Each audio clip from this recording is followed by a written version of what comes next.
পুলিশের সংস্কারের দাবিতে কর্মবিরতির সব কর্মসূচি প্রত্যাহার করেছেন আন্দোলনরত পুলিশ সদস্যরা। সোমবার 12ই আগস্ট থেকে তারা সবাই কাজে যোগ দেওয়ারও ঘোষণা দিয়েছেন। স্বরাষ্ট্র মন্ত্রণালয়ে বিকেলে 4:30 থেকে সন্ধ্যা 7টা পর্যন্ত স্বরাষ্ট্র উপদেষ্টা ও আইজিপি সহ ঊর্ধ্বতন সঙ্গে বৈঠকের পর নিরাপত্তা নিশ্চিত সহ দাবি পূরণের প্রতিশ্রুতি পাওয়ার পর এই সিদ্ধান্ত নেয় তারা। দাবি বাস্তবায়ন কমিটির সদস্য ও কেন্দ্রীয় পুলিশ হাসপাতালে কর্মরত পুলিশ সুপার সাইফুল ইসলাম শান্ত মোবাইল ফোনে ঢাকা পোস্টকে বলেছেন যে বৈঠক সম্পর্কে জানতে চাইলে সাইফুল ইসলাম শান্তু বলেছেন, নানা দাবি দাওয়া দিয়ে পুলিশের বড় একটি অংশ কর্মবিরতিতে ছিল।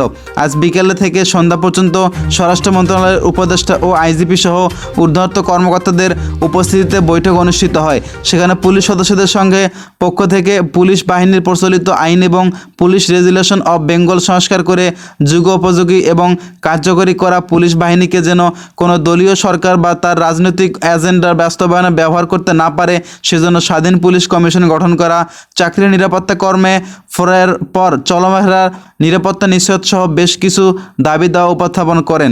সেসব দাবি দেওয়া পূরণের আশ্বাসের সাপেক্ষে কর্মবিরতি সহ সব আলটিমেটাম প্রত্যাহার করা হয়েছে। আগামীকাল সোমবার থেকে সব পুলিশ সদস্য নিজ নিজ কর্মস্থলে ফিরবেন বলেও জানানো হয়েছে।